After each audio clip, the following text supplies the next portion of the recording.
할렐루야. 오늘은 죄를 깨닫게 하는 무릎이란 제목 가지고 함께 은혜 나누겠습니다. 워렌 위어스비라고 하는 목사님의 책 고난의 삶의 소망을 말하다라는 책을 보면요, 이런 이야기가 등장을 합니다. 한 남자가 목사님을 찾아왔습니다. 근데 이 남자는 얼굴이 매우 어둡고 불만이 가득한 표정이었습니다. 이 목사님은 남자를 처음 봤지만 딱 봐도 심기가 매우 불편해 보이는 거예요. 왜 그런가 봤더니 다른 사람이 이 남자에게 했던 그 상처되었고 아픈 말들이 다 남자가 기억하고 있었기 때문에 그 마음속에는, 가슴 속에는 그 분노가 또 살기가 느껴져 있었습니다. 이 남자와 오랫동안 상담하면서 이 목사님은 마크 트웨인의 말을 기억했습니다. 용서는 제비꽃이 자신을 밟는 발꿈치에 남기는 향기이다. 무슨 말인가 하면, 자기를 밟으면 일반적으로 튀어오르고 분노하는 것이 일반적인 모습이겠죠. 그러나 용서라는 것은 분노에 대응하기보다 오히려 향기를 남긴다라는 것입니다. 이게 쉬운 일일까요? 상당히 어려운 일이겠지요. 기도를 시작하면서 가장 처음 하는 말이 있다면 하나님 잘못했습니다 라는 말일 것입니다. 우리는 잘못을 고백하고 하나님은 그 잘못을 당연히 용서해 주어야 된다라고 생각을 합니다. 그런데 용서는 그렇게 쉽지 않습니다. 만약에 나에게 큰 돈을 빌려갔으면서도 갚지 않는 사람을 내가 만나고 있다면, 그런 사람이 내 안에 있다면 우린 그 사람을 쉽게 용서할 수 있을까요? 만약에 물리적인 고통이나 혹은 내 가족에게 피해를 준 사람을 마냥 용서하는 것이 쉬운 일일까요? 쉽지가 않습니다. 상처 준 거에 대한 그 정당한 배상과 또 진심 어린 사과가 있을 때에만 용서가 가능할 수 있는 것이지, 그냥 죄송합니다, 잘못했습니다 라고 하는 말 한마디로는 용서하는 것이 쉽지가 않다는 것이겠죠. 그 말 한마디에 용서해 주십시오라고 한다는 것은 만약에 상대를 참 우습게 보는 것이라 할 수 있을 것 같습니다. 그래서 정말 용서를 구하려면 상대에게 잘못한 일이 얼마나 큰 것인지, 그리고 그 상대에게 얼마나 아픔을 주었는지를 심각하게 생각해야 된다는 것입니다. 이런 관계는 사람과 사람뿐만의 관계뿐만 아니라 사람과 하나님과의 관계에서도 똑같습니다. 하나님 앞에서 내가 얼마나 큰 잘못을 했는지 심각하게 깨달을 때 하나님의 사랑, 또 예수 그리스도의 십자가가 보이기 시작합니다. 그래서 사도 바울은 자기를 일컬어서 나는 죄인 중에 괴수다라고 말합니다. 즉, 하나님과의 관계 속에서 나의 잘못을 여실히 보았기 때문에 나는 매일마다 괴수입니다 라고 고백했다는 것이죠. 오늘 말씀은 우리가 잘 알고 있는 말씀 중에 한 부분입니다. 예수께서 바다에서 일하고 있는 베드로를 찾아가 부르시는 그런 장면입니다. 물고기를 잡는데 베테랑이었던 베드로와 그 친구들이 밤을 새워서 물고기를 잡습니다. 그런데 그날따라 아무 소득이 없었습니다. 심은 심들었었는데 열매가 없지요. 한숨을 쉬며 집에 가려고 할 때 예수께서 찾아오십니다. 그리고 베드로에게 4절 말씀, 깊은 데로 가서 그물을 내리라 라고 하십니다. 베드로는 어부이죠. 예수님은 목수입니다. 그런데 그 어분 일에 대해서 목수가 코치하는데요, 어부가 순종을 합니다. 이 말이 안 됩니다. 말이 안 되는데 베드로는 그렇게 합니다. 그랬더니 엄청난 열매를 얻습니다. 오늘 본문 중 가장 중요한 말씀이 있다면 바로 8절의 말씀입니다. 8절 같이 보실까요? 시몬 베드로가 이를 보고 예수의 무릎 아래 엎드려 이르되 주여 나를 떠나소서 나는 죄인으로소이다 하니, 사실 문맥에 맞지 않는 말 아닙니까? 예수님 말씀에 순종해서 많은 고기를 얻었으면 감사합니다 라고 하는 게 일반적 반응일 텐데요, 나는 죄인입니다 라고 말을 합니다. 단순하게 생각하면 앞뒤가 안 맞지만 여기 안에는 복음의 본질이 숨어 있습니다. 오늘 말씀으로 하루를 시작할 때, 또 기도를 시작할 때 하나님과 더 가까워지는 그 복음의 본질을 깨닫는 그런 은혜의 시간 되시기를 주님의 이름으로 축원합니다. 첫 번째입니다. 죄는 하나님의 경영 원칙을 거부하는 것을 말합니다. 죄는 하나님의 경영 원칙을 거부하는 것.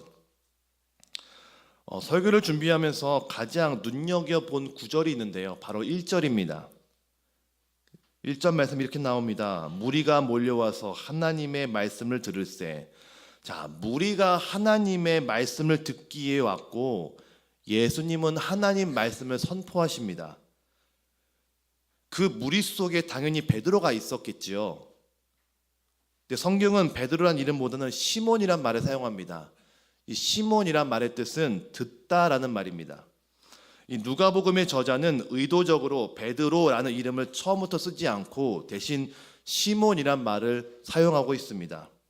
시몬 베드로도 무리 속에 있으면서 이 예수님의 말씀을 들었다라는 것이겠지요. 예수님이 하나님의 말씀을 전하십니다. 하나님 말씀, 즉 토라의 내용입니다.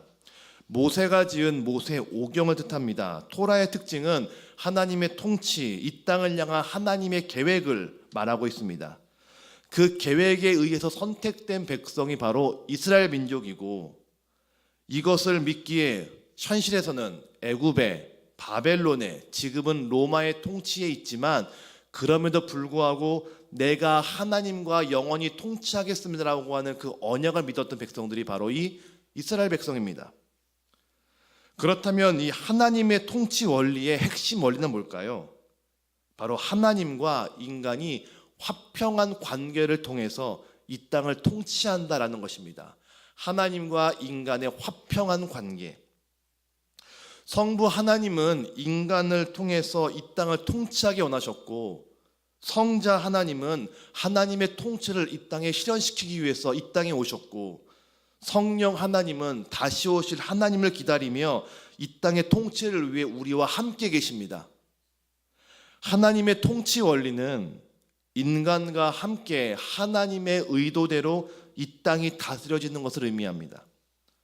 이게 바로 그분의 경영의 원리라는 것이겠죠. 뜻이 다른 사람이 함께 마음을 합치기 위해서는 5가지의 합의가 필요합니다. 첫 번째는 가는 방향에 대한 합의가 필요합니다. 그래야 불협화음이 나지 않습니다. 두 번째는 목적지의 합의가 필요합니다. 같은 목적지를 두고 가야 갈라지지 않습니다. 세 번째는 어떤 길을 선택할지에 대한 합의가 필요합니다. 수많은 길이 있지만 같은 길을 가겠다라고 하는 합의가 꼭 필요합니다. 네 번째는 같은 속도에 대한 합의가 필요합니다. 이를 번개처럼 처리하는 사람과 반면에 이를 천천히 이루어가는 사람이 같이 간다면 분명히 분열될 것입니다. 마지막, 동행할 의사가 미리 확인되어야 합니다. 한 사람의 마음만으로 갈 수 없습니다. 같이 가야만, 같이 갈 것을 미리 전제해야만 함께 갈 수 있다는 얘기겠죠. 예수님을 찾아왔던 무리는 하나님과 인간이 이 땅을 사는 것을 하나님의 경영 원칙이라 듣습니다. 시몬도 듣습니다. 그런데 듣기만 합니다. 그리고 시간이 되어서 자기 방법대로 일하러 갑니다. 자기 방법, 자기 가치, 자기의 경험, 자기의 방식대로 살아가는 것이죠. 그런데 열매가 없습니다. 여러분, 죄가 뭘까요? 죄는 시브리어로 하타라는 말이고요. 헬라어로는 하마르티아라고 말하는데요. 일반적으로 관역을 벗어났다라는 뜻입니다. 화살을 쐈는데 관역에서 벗어납니다. 왜 벗어날까요? 간단합니다. 관역이 아닌 다른 것을 보고 쐈기 때문에 그렇습니다. 다른 걸 보고 쏘니까 관역이 안 맞지요. 시몬 베드로도 지금까지 다른 곳을 보며 살았던 사람이었습니다. 예수님 말씀에 순종한 다음에 엄청난 물고기를 얻자 그때 비로소 예수님 앞에 엎드려 이렇게 고백합니다. 8절입니다. 다 같이 읽어볼까요? 8절 같이 있습니다. 시몬 베드로가 이를 보고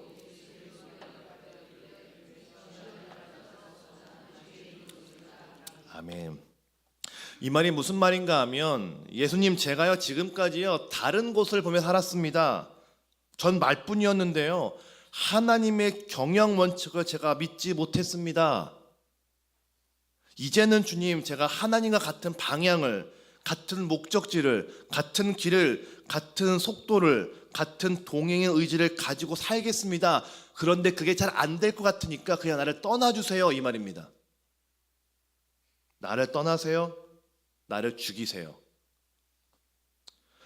오늘 우리가 알아야 될 것이 무엇일까요? 내가 원하는 방향, 내가 원하는 기도의 제목, 그 기도의 계획, 이것을 이루려고자 하는 그 의도와 목적이 아니라 내가 그분의 방향과 방법대로 살겠습니다. 내가 하나님의 속도에 맞추겠습니다. 내가 하나님의 목적과 함께 가겠습니다. 라고 인정하는 것이 바로 우리가 깨달아야 될 본질이라는 것입니다. 그래서 내가 이제부터는 하나님과 화평한 관계를 유지하겠습니다. 고백하며 나아가는 것이 바로 하나님이 원하시는 기도라는 것이지요. 내 방법대로 살던 시몬은 매일 물고기를 낚습니다. 성경에서 물고기는 살아있는 생명이 아닙니다. 일반적으로 살아가는 만물일 뿐이지 하나님께서 생각하셨던 생명은 아니었습니다. 그러니까 내 방법대로 살던 시몬이 엮어 올렸던 것은 생명이 아니란 얘기죠. 그런데 내 뜻이 아니라 하나님의 뜻대로 살겠습니다 라고 고백했더니 생명이 건져 올려집니다. 바로 사람이 낚여진 것이죠. 오늘 하루 어떤 기도를 하며 시작하시겠습니까? 내가 원하는 것은 이것입니다. 이게 될 줄로 믿습니다 라고 기도하는 것은 죽은 생명, 물고기만 건져 올리는 그런 기도일 뿐입니다. 대신에 하나님의 방법대로 살겠습니다. 하나님의 방향대로 내 속도와 방법을 맞추겠습니다 라고 인정하며 기도했을 때 열매가 아닌, 물고기가 아닌 하나님의 생명을 건져 올리는 놀라운 축복이 있게 될 줄로 믿습니다. 두 번째입니다. 죄를 깨닫는 기도는 말씀 듣는 것부터 시작됩니다. 죄를 깨닫는 기도는 말씀 듣는 것부터 시작된다.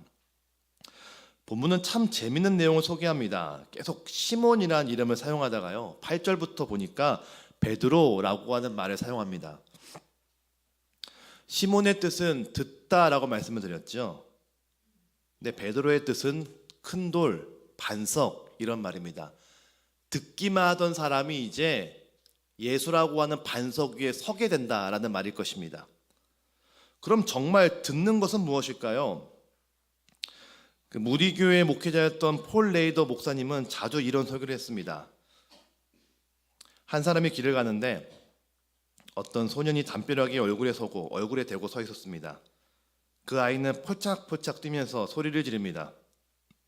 도대체 뭔 일이기에 저희가 이렇게 저렇게 뛸까 자세히 봤더니 담장 너머로 벌어지고 있는 야구 경기를 보기 위해서 폴짝폴짝 뛰는 것이었습니다. 아이는 자기가 응원하는 팀이 안타를 칠 때마다 뛰면서 소리를 지릅니다. 지나가는 사람이 보지 못한 것을 아이는 보았고 사람들이 어떻게 생각하던 보이는 것에 반응을 했습니다. 말씀을 듣는다라는 게 무슨 의미인가 하면 말씀에 반응한다라는 말입니다. 시몬에서 베드로가 될 수 있었던 이유는 지나가는 말로 들었던 그 말씀에 반응했기 때문입니다. 수많은 무리가 말씀을 듣습니다. 시몬 옆에도 같이 물고기 잡던 사람들도 있었습니다. 모든 사람들은 다 말씀을 듣습니다. 그런데 시몬만 반응합니다.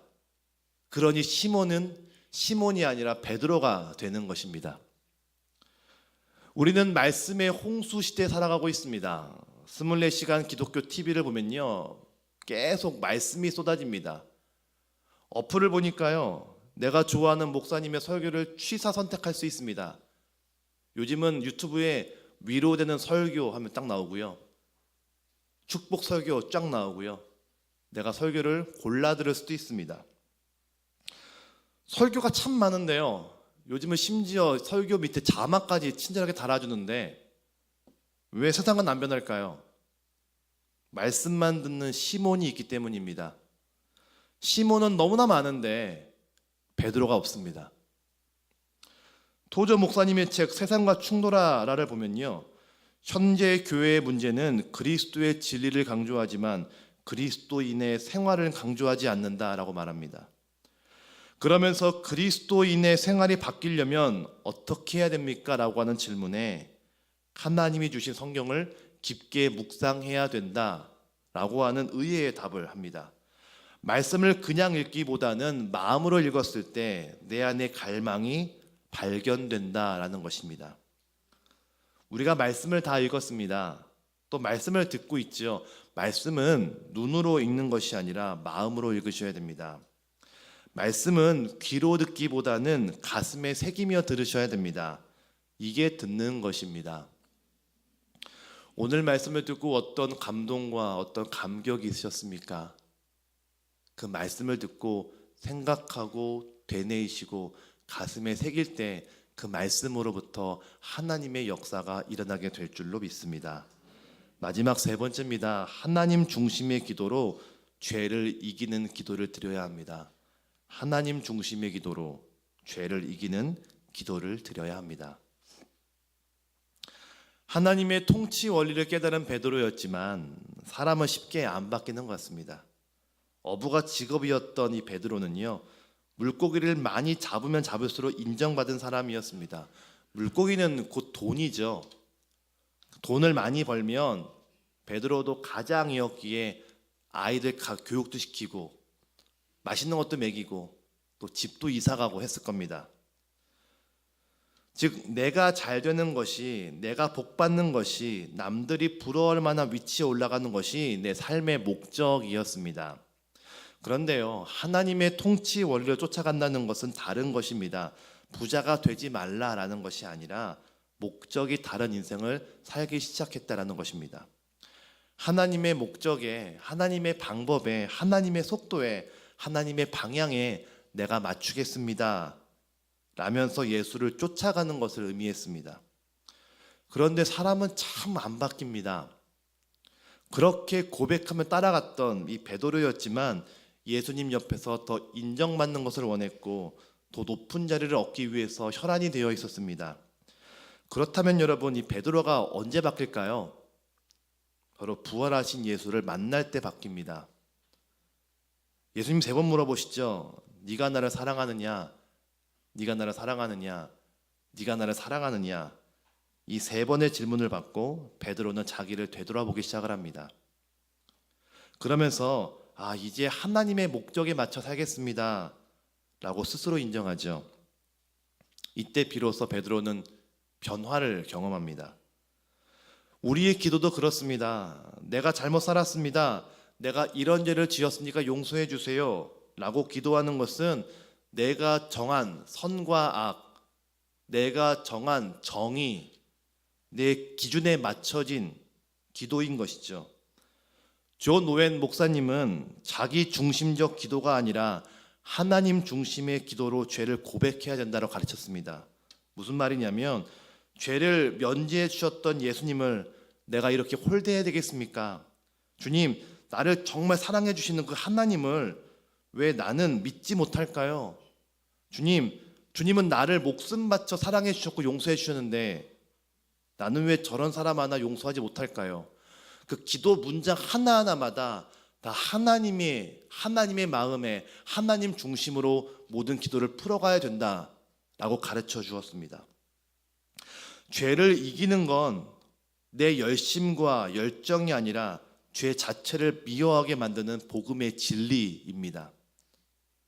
우리가 기도하면서도 무너지는 이유는 그 죄를 이기기 위해서 내 열정이, 내 열심이, 내 마음이, 내 생각이 먼저 일하는 것입니다.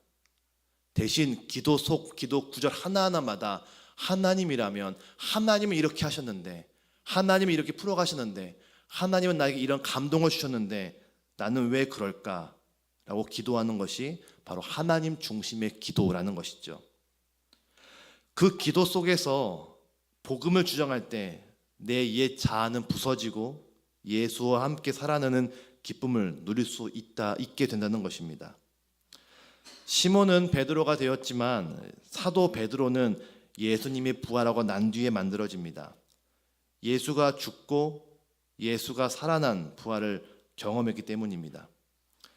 한 번의 죄는 이길 수 있지만 계속 죄를 이길 수 없는 이유는 죄를 이기는 주체가 바로 나이기 때문이죠. 그 주체를 예수님으로 바꾸면, 즉 하나님 중심의 기도로 바꿔가기 시작하면 죄를 이기는 주체가 내가 아니라 예수 그리스도가 되기 시작합니다. 오늘 하루의 시작을 하나님 중심의 기도로 올려보시는 건 어떨까요? 이거 주세요, 이거 하게 될 줄로 믿습니다가 아니라 하나님께서 이렇게 생각하셨는데, 하나님은 이런 마음이신데 지금 나를 어떻게 바라보실까요? 라고 하는 그 하나님 중심의 기도를 통해서 죄를 이기고 죄를 넘어서고 그 죄를 넘어서며 변화를 만들어가는 오늘 한날 되시기를 주님의 이름으로 축원합니다. 같이 기도하겠습니다. 하나님 감사합니다. 하루의 첫 시작 주님과 함께하게 하시고 찬양과 기도로 영광을 올려드릴 수 있게 하심에 감사를 드립니다. 무리이기보다 시몬이 되고 시몬이기보다 베드로가 되고 베드로로 끝나는 것이 아니라 사도가 되어서 사명 감당하는 우리가 되기를 원하오니 주님 우리와 함께하여 주시옵소서. 하나님의 통치 원리를 깨달아 하나님과 화평한 관계 이루게 하시고 말씀에 반응하여 하나님 중심으로 기도하는 오늘 한날의 기도가 되기를 원합니다. 말씀을 기억하며 기도하는 우리에게 성령의 은혜를 충만히 부어 주시옵소서.